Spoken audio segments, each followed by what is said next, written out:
देखो जो पहला लेसन है तुम्हारा वो है इलेक्ट्रिक चार्ज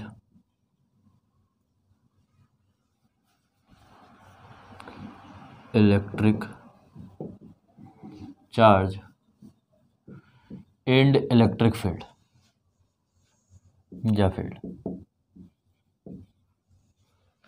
ठीक है, इलेक्ट्रिक चार्ज और इलेक्ट्रिक फील्ड हम ये पढ़ने जा रहे हैं। ये यूनिट है, इसको बोलते हैं स्टैटिक इलेक्ट्रिसिटी। तो स्टैटिक में क्या पढ़ेंगे? स्टैटिक का मतलब होता है स्टैटिक चार्ज, मतलब जिसमें चार्ज क्या होगा?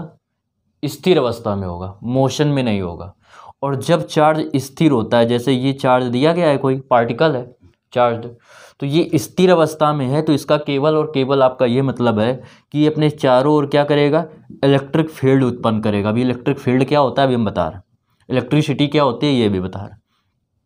चारों तरफ उत्पन्न करेगा, लेकिन यही अगर ये भी करंट नहीं उत्पन्न करेगा, केवल और केवल ये इलेक्ट्रिक फील्ड उत्पन्न करेगा, तो ये स्टैटिक, क्योंकि स्थिर अवस्था में। यही आपको क्या हो जाता कि गति करने लगता, मोशन में आ जाता। तो मोशन में आ जाता तो जब आवेश जो होता है, चार्ज जब होता है, वो मोशन की स्थिति में होता है, गति की स्थिति में होता है, तो क्या होता है? वो करंट जनरेट कर देता है। ठीक है, तो जब लिस्ट पढ़ेंगे वैद्युत चालन, मतलब जिसमें आवेश क्या होगा? चलने लगेगा, जब नेक्स्ट यूनिट पढ़ेंगे। तो पहली यूनिट स्टैटिक चार्ज पढ़ रहे हैं हम लोग, स्थितिज आवेश। तो इसमें हम लोग स्थिर आवेश के बारे में जानकारी करेंगे, उससे क्या क्या होता है, क्या क्या उसके बारे में है, वो सब पढ़ेंगे। सबसे पहले हम लोग पढ़ रहे हैं फ्रिक्शनल इलेक्ट्रिसिटी। तो पहले तो इलेक्ट्रिसिटी समझ लीजिए। हिंदी में इसका नाम है वैद्युत आवेश तथा क्षेत्र। वैद्युत आवेश, चार्ज मतलब आवेश, तथा फील्ड का मतलब वैद्युत क्षेत्र, या इलेक्ट्रिक फील्ड का मतलब वैद्युत क्षेत्र। वैद्युत आवेश तथा वैद्युत क्षेत्र या क्षेत्र के बारे में पढ़ेंगे। सबसे बात करते हैं इलेक्ट्रिसिटी। इलेक्ट्रिसिटी का मतलब आपने सबसे पहला आपको लेटर मिल रहा है इसमें, इसके लेशन के नाम में वैद्युत। तो वैद्युत क्या होता है ये आप लोगों को समझना है। तो आप लोगों ने देखा क्या है कि जैसे कोई ये पेन है, कागज़ के हम छोटे छोटे टुकड़े ले लें और उसको क्या करें कि इस पर हम हाथ में रख लें इस प्रकार, और इस पेन को ऊपर रखें तो वो नहीं चिपकते, मतलब ये इसको अट्रैक्ट नहीं कर रहा है, आकर्षित नहीं कर रहा है। लेकिन यही हम क्या करें, इसको हम बालों में रब कर दें, रगड़ लें, इसके बाद इसको हम क्या करें, हल्के हल्के कपड़ों, कागज़ के छोटे छोटे टुकड़ों को अगर हम रखें तो क्या करेगा? उसको अट्रैक्ट करने लगता है। ठीक है, और इसी घटना को क्या बोलते हैं? जो ये अट्रैक्शन का जो गुण आता है, जो क्वालिटी है, ये प्रॉपर्टी है, ये वही क्या कहलाती है? वैद्युत कहलाती है। तो फ्रिक्शनल हम लोग पढ़ रहे हैं, फ्रिक्शनल इलेक्ट्रिसिटी इसमें पढ़ेंगे, मतलब रगड़ने के बाद जो वस्तु में जो वो ऐसा गुण प्राप्त हो जाए जिसके कारण वो क्या करे? छोटे छोटे कणों को या टुकड़ों को क्या करे? अपनी ओर आकर्षित करने लगे। वह गुण क्या क्या कहलाता है? वैद्युत कहलाता है, इलेक्ट्रिसिटी कहलाता है। तो इसकी हम लोग परिभाषा देंगे कि किसी पदार्थ का वह गुण, किसी पदार्थ का वह गुण जिसके कारण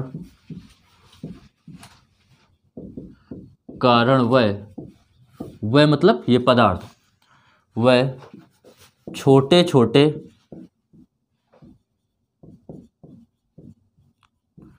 कणों को अपनी ओर आकर्षित करता है,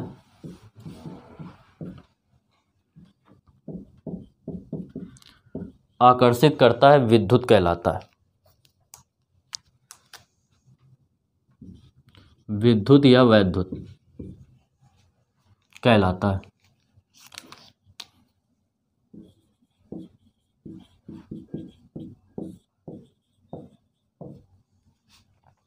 अब इसके बाद देखो, इसमें समझ लो, इसके बाद अगर जिस पदार्थ में यह गुण आ जाता है, ठीक है, जिस पदार्थ में गुण आ जाता है वह पदार्थ जो है वो वैद्युतमय कहलाता है। पदार्थ वैद्युतमय। तो जिस पदार्थ में यह गुण आ रहा है वह पदार्थ क्या कहलाएगा? वैद्युतमय कहलाएगा। जिस पदार्थ में यह गुण आ जाता है वह पदार्थ वैद्युतमय कहलाता है।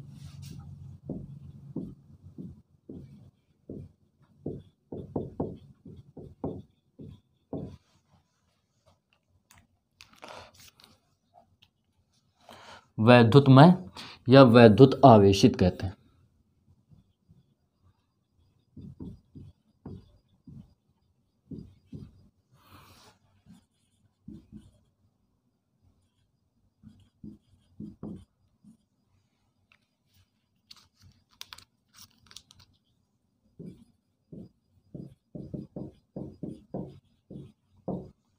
ये तो हम लोगों ने बात कर ली किसकी, इलेक्ट्रिक के बारे में, वैद्युत के बारे में, कि वैद्युत क्या है कि जब हम किसी पदार्थ को का वह गुण जिसके कारण वह क्या करता है, छोटे छोटे कणों को या टुकड़ों को अपनी ओर आकर्षित करने लगता है, क्या कहलाता है, विद्युत या वैद्युत कहलाता है। दोनों चीज़ एक ही हैं, ठीक है।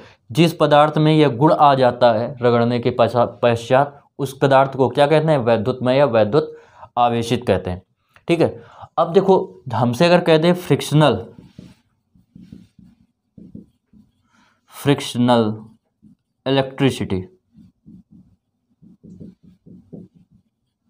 फ्रिक्शनल इलेक्ट्रिसिटी का मतलब हो गया घर्षण वैद्युत,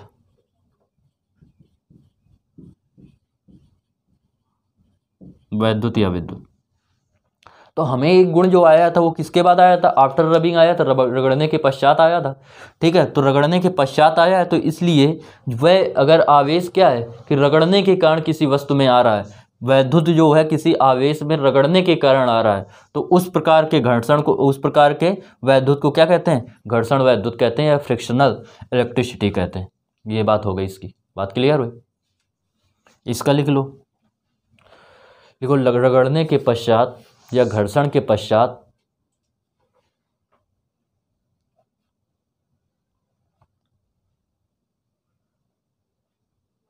रगड़ने के पश्चात या घर्षण के पश्चात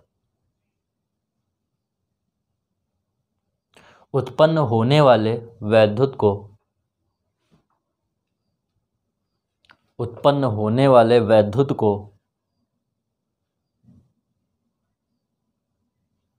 घर्षण वैद्युत या फ्रिक्शनल इलेक्ट्रिसिटी कहते हैं।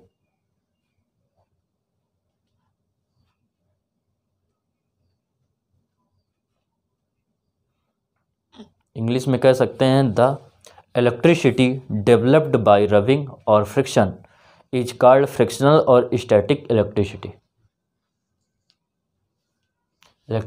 स्टैटिक मतलब स्थिर वैद्युत। तो देखो आप लोगों ने ये तो पढ़ लिया कि विद्युत क्या होता है या वैद्युत क्या होता है।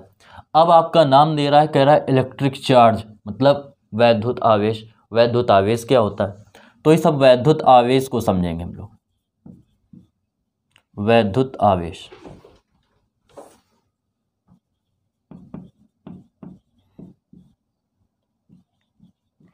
Electric charge. देखो इलेक्ट्रिक चार्ज क्या होता है, किसी पदार्थ का कह रहा किसी पदार्थ का जो होता है ये मूल गुण होता है, ठीक है। जैसे किसी पदार्थ में है का ये वह गुण होता है जिसके कारण उसमें क्या होता है, वैद्युत आकर्षण या प्रतिकर्षण का बल आ जाता है। कैसे आ जाता है ये समझेंगे।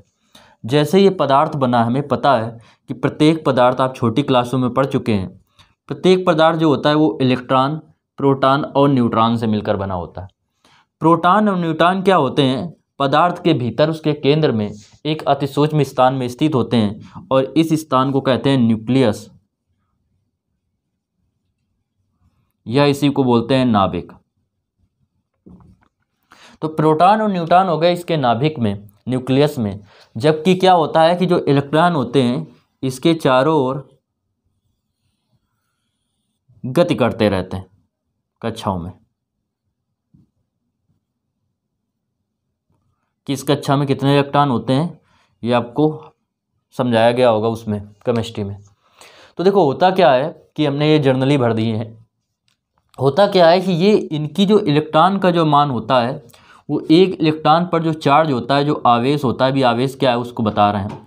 ये जो होता है 1.6 × 10⁻⁹ कूलाम होता है, वो भी माइनस का। और जो प्रोटॉन पर होता है वो होता है प्लस का 1.6 × 10⁻⁹ कूलाम। जबकि न्यूट्रॉन पर जो होता है वो कोई चार्ज नहीं होता है। और नंबर ऑफ इलेक्ट्रॉन जो होते हैं वो नंबर ऑफ प्रोटॉन के बराबर होते हैं। मतलब अगर इनकी न्यूमेरिकल वैल्यू देखें, अंकित मान देखें, तो जितने इलेक्ट्रॉन इसमें होंगे उतने ही प्रोटॉन होंगे। जितना इलेक्ट्रॉन पर आवेश है उतना प्रोटॉन पर आवेश है, दोनों की संख्या इक्वल है। तो हो क्या रहा है कि इस पर जब दोनों प्लस माइनस बराबर हैं तो हम अगर टोटली काउंट करें तो इस पर जो आवेश की मात्रा है वो क्या है, शून्य है। सी मतलब कूलाम हो गया। अब जब इस पर शून्य है तो होता क्या है कि जब रगड़ते हैं किसी पदार्थ को आपस में तो ये क्या होता है, इलेक्ट्रॉन जो है बाहरी कक्षाओं में है तो ये किसी पदार्थ से इसमें आ जाते हैं या किसी पदार्थ में इससे चले जाते हैं। अगर इलेक्ट्रॉन गया तो क्या होगा, इलेक्ट्रॉन जाने के कारण इससे माइनस की कमी आ गई, मतलब इस पर क्या होगा, धनावेश बढ़ जाएगा। अब ये धनावेशित हो गया और दूसरा क्या होगा, ऋणावेशित हो जाएगा। तो विपरीत आवेश के कारण इनमें क्या होता है, वैद्युत बल जनरेट हो जाता है, जिसके कारण ये एक दूसरे को आकर्षण करने लगते हैं। अगर दोनों पे सेम आवेश है, जैसे ये प्लस का रखा है, इस पे इलेक्ट्रॉन कमी हो गए तो ये प्लस का है ही। दूसरा कोई हम पदार्थ लेके आए जो पहले से धनावेशित था और इसको उसके पास रखेंगे तो ये क्या करेंगे, एक दूसरे को प्रतिकर्षित करेंगे। सेम प्रकार के प्रतिकर्षित और विपरीत प्रकार के आकर्षित करते हैं। तो वास्तव में हम देखें तो हो क्या रहा है कि इस आवेश के ही तो आदान प्रदान के कारण तो इसमें आकर्षण या प्रतिकर्षण का बल आ रहा है। तो आवेश क्या है कि आवेश जो है वो किसी पदार्थ का मूल गुण है, जिसके कारण पदार्थ में वैद्युत आकर्षण या प्रतिकर्षण बल उत्पन्न हो जाता है। तो वैद्युत आवेश की जो परिभाषा होगी वो क्या होगी कि किसी पदार्थ का मूल गुण, वह मूल गुण लिख लीजिए, किसी पदार्थ का वह मूल गुण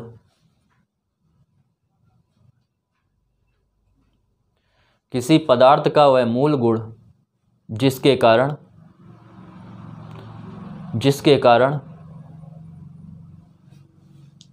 पदार्थ में वैद्युत आकर्षण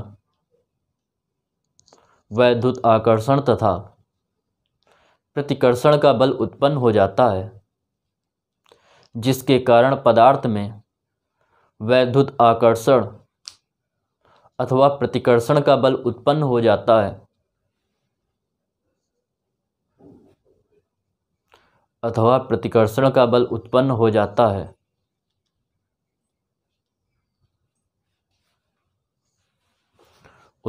जाता है, वैद्युत आवेश कहलाता है।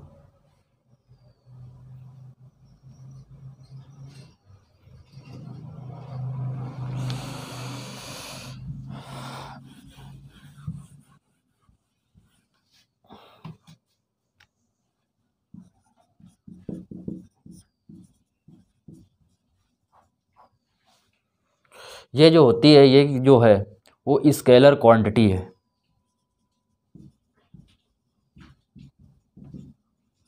स्केलर क्वांटिटी का मतलब कि ये जो होता है वो कैसी राशि है, अदिश राशि है। ठीक है, स्केलर का मतलब अदिश, वेक्टर का मतलब सदिश। यह एक अदिश राशि है और जो इसका एसआई यूनिट होता है, एसआई यूनिट ऑफ चार्ज, आवेश का जो एसआई यूनिट जो होता है, एसआई यूनिट का मतलब एसआई मात्रक, तो इसका जो एसआई मात्रक है वो होता है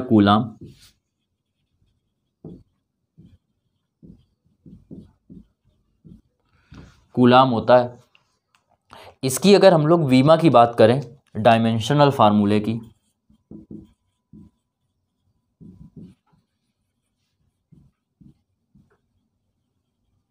जिसको हिंदी में आप कहेंगे विमी सूत्र। विमी सूत्र की बात करें तो इसका जो विमी सूत्र होता है वो आपका होता है A इंटू टी, क्योंकि Q इक्वल जो होता है वो होता है I into T. Current, I का मतलब करंट और T का मतलब होता है टाइम। तो अब इसका मतलब धारा इंटू समय। धारा का जो वीमा होती है वो होती है A और जो समय की होती है वो होती है T, जो कि आप फर्स्ट ईयर में पढ़ा है। तो इसका हो गया AT। अब आपको हम ये बता चुके हैं कि एक इलेक्ट्रॉन या एक प्रोटॉन पर जो आवेश होता है वो होता है 1.6 इंटू 10⁻⁻19 कूलाम।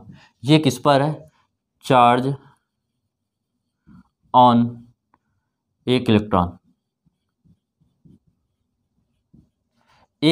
पर आवेश।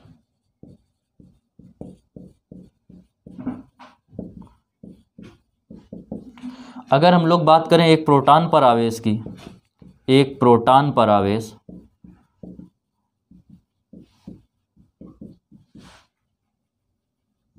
Charge on one proton. तो ये जो होता है वो होता है 1.6 इंटू 10⁻⁻19 कूलम। इसको जो वो लिखते हैं ई से माइनस ई से, क्योंकि ये जो माना जाता है 1.6 इंटू 10⁻⁻19 कूलम, उसको हम ई मानते हैं, और इसको हम लिख लेते हैं प्लस के ई से।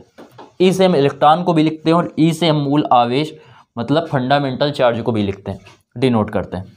तो ये आपका इसका आंसर हो गया। इस प्रकार ये आपका क्या हो गया,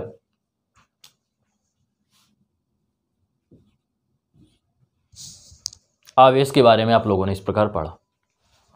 देखो, यदि अब हम बात करें टाइप्स ऑफ चार्ज, आवेश के प्रकार की, तो अगर हम बात करते हैं तो होते हैं there are 2 types of charges. जो आवेश होता है वो 2 प्रकार का होता है, आवेश 2 प्रकार का होता है।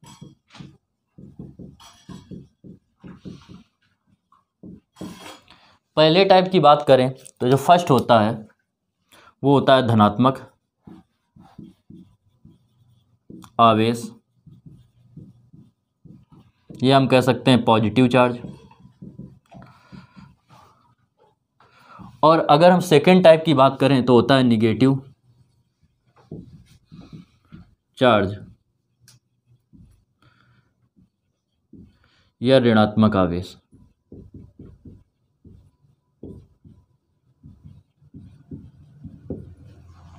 ये 2 प्रकार के होते हैं, फर्स्ट सेकंड। अब देखो, कुछ फिगर से आप समझने की कोशिश करेंगे। वह क्या कि एक यहाँ पे हमने डोरी से एक हमने लटका दिया धनात्मक चार्ज, पॉजिटिव चार्ज, या कोई हमने ऑब्जेक्ट लिया, कोई वस्तु ली जो पॉजिटिवली चार्ज थी, धनात्मक आवेशिक थी। दूसरा हमने यहाँ पे फिर लटका दिया एक, कौन सा, ये भी पॉजिटिव चार्ज था। इन दोनों को हमने क्या किया कि एक साथ लटकाने की कोशिश की, अलग अलग थे, इनको पास लेके आए, पास इस प्रकार ले आए। तो हमने पाया क्या कि जब हम इनको पास लेके आए, ये भी पॉजिटिव, ये भी पॉजिटिव, तो इनके बीच जो लगा वो रिपल्सन का फोर्स लगा, रिपल्सन फोर्स लगा, मतलब प्रतिकर्षण बल लगा, कार्य कर रहा था। तो ये इसको क्या करते हैं, एक दूसरे को ये प्रतिकर्षित करते हैं, रिपल्सिव फोर्स लगाते हैं, रिपल्सन उत्पन्न कर देते हैं, मतलब प्रतिकर्षण कर रहे हैं। यही हुआ क्या कि जब हमने 2 निगेटिव चार्ज को एक दूसरे के नियर रखा, समीप रखा, तो देखा कि ये भी एक दूसरे को क्या कर रहे थे, रिपल्सिव फोर्स लगा रहे थे, मतलब प्रतिकर्षण कर रहे थे। ठीक है, जबकि हुआ क्या, मतलब ये भी इस तरफ जा रहा था, ये भी इस तरफ जा रहा था, इसमें क्या हुआ, ये भी इस तरफ जा रहा है, ये भी इस तरफ जा रहा है। और अगर हम क्या करें कि एक ले लें हम लोग पॉजिटिव चार्ज और एक ले लें हम लोग निगेटिव चार्ज, तो हम लोगों ने देखा कि ये भी इसकी तरफ जा रहा है, ये भी इसकी तरफ जा रहा है, तो ये क्या कर रहे हैं, अट्रैक्ट कर रहे हैं, अट्रैक्ट कर रहा है, अट्रैक्टिव फोर्स लगा रहा है। इससे हमें पता क्या चला कि जो सेम चार्ज होते हैं, सेम टाइप के चार्ज होते हैं, जिनको इंग्लिश में लाइक चार्ज बोलते हैं, वो क्या लगाते हैं, रिपल्सिव फोर्स लगाते हैं, मतलब रिपल्सन उत्पन्न करते हैं, प्रतिकर्षण उत्पन्न करते हैं। जबकि जो अनलाइक चार्ज होते हैं, विपरीत प्रकार के आवेश होते हैं, वो एक दूसरे को क्या करते हैं, आकर्षित करते हैं। तो इससे हमें पता चला कि आप नोट में लिख सकते हैं, नोट डाल के, कि लाइक चार्ज चार्जेस जितने होते हैं ऑलवेज रिपल्सन, प्रतिकर्षण करते हैं, जबकि अनलाइक चार्ज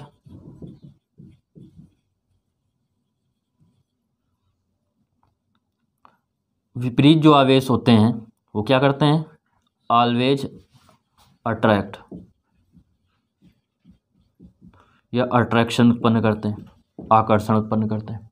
हिंदी में लिखना चाहें तो लिख सकते हैं समान प्रकार के आवेश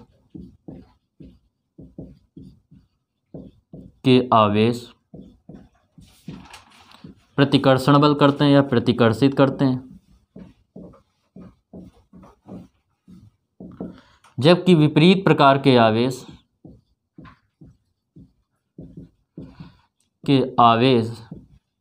सदैव आकर्षित करते हैं।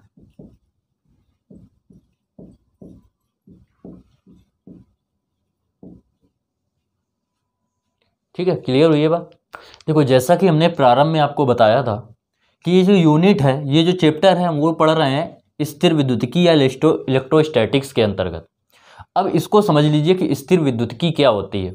जब इस यूनिट को पढ़ने से पहले, इस लेसन को पढ़ने से पहले जो इकाई है, जो यूनिट है आपकी, वो है स्थिर विद्युतिकी। तो सबसे पहले ये जरूरी है समझना आगे बढ़ने से पहले, क्योंकि चार्ज आप समझ गए, तो चार्ज जब समझ गए हैं तो अब इसको समझेंगे तो आप आसानी से समझ में आ जाएगा। तो स्थिर विद्युतिकी क्या होती है? स्थिर इलेक्ट्रोस्टैटिक जो है, it is a study of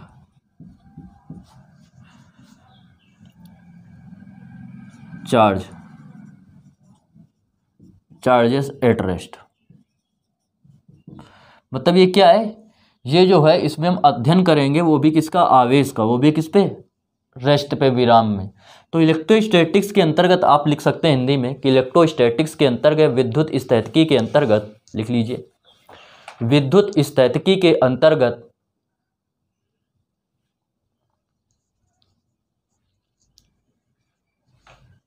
विराम स्थिति में आवेश का अध्ययन किया जाता है, या आवेश का अध्ययन करते हैं जब वो क्या हो? विराम की स्थिति में हो।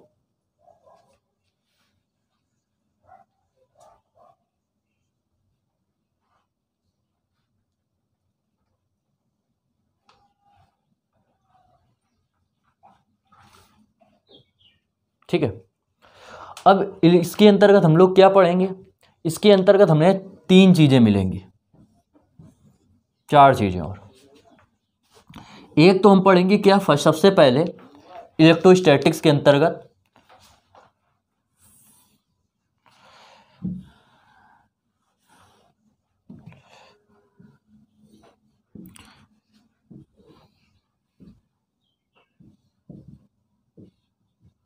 हम लोग पढ़ेंगे इलेक्ट्रिक फोर्स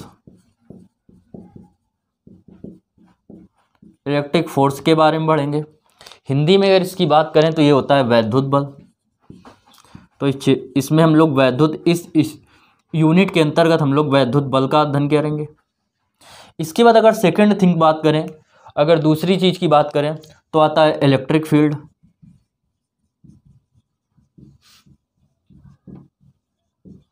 मतलब वैद्युत क्षेत्र का अध्ययन करेंगे हम लोग।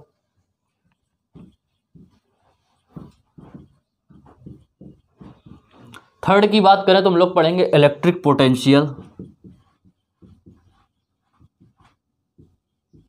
पोटेंशियल, वैद्युत विभव। वैसे तो अगर हम लोग बात करें इलेक्ट्रिक पोटेंशियल की, तो इलेक्ट्रिक पोटेंशियल जो होता है,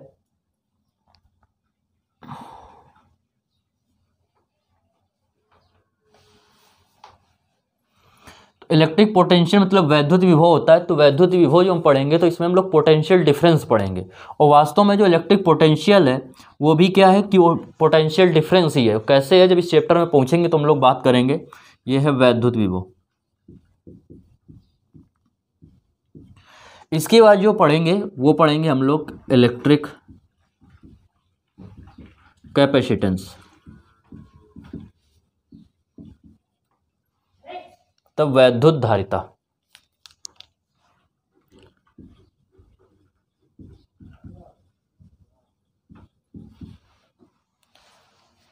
इन सब चीजों का हम लोग कल अध्ययन करेंगे। अब बारी बारी से इनको हमें पढ़ना है। सबसे पहले पढ़ना है वैद्युत बल के बारे में।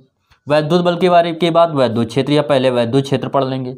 वैद्युत क्षेत्र के बाद इलेक्ट्रिक फील्ड लाइन मिलेंगी, वैद्युत बल रेखाएं मिलेंगी। फिर मिलेगा आपको कूलाम्स लॉ मिल जाएगा, कूलाम का नियम पढ़ेंगे। कूलाम के नियम के अनुसार आपको पता चलेगा कि दो चार्ज जो होते हैं, दो आवेश होते हैं, वो कितना आकर्षण बल लगाते हैं। हम कैसे पता करेंगे कि कितना बल लगा रहे हैं? तो उसके आधार पर कूलाम ने एक जो लॉ दिया, जो नियम दिया, उसी को हम कहते हैं कूलाम्स लॉ। उसके अनुसार हम लोग इलेक्ट्रिक फोर्स का को हम फाइंड करते हैं। और इस कूलाम्स के लॉ के अनुसार एप्लीकेशन ऑफ कूलाम्स लॉ पढ़ेंगे, जिसमें हम विभिन्न प्रकार के जो चालक होंगे उनकी जो उन पर क्या होंगे, उन पर हम वैद्युत क्षेत्र की तीव्रता निकालना सीखेंगे। फिर इन दोनों को समाप्त करने के बाद हम लोग इलेक्ट्रिक पोटेंशियल पढ़ेंगे, इसके बारे में पोटेंशियल डिफरेंस पढ़ेंगे, हम लोग इलेक्ट्रिक डाइपोल पढ़ेंगे, वो इसके अंतर्गत भी पढ़ेंगे, इसके अंतर्गत भी पढ़ेंगे, फिर अंत में पढ़ेंगे वैद्युत धारिता।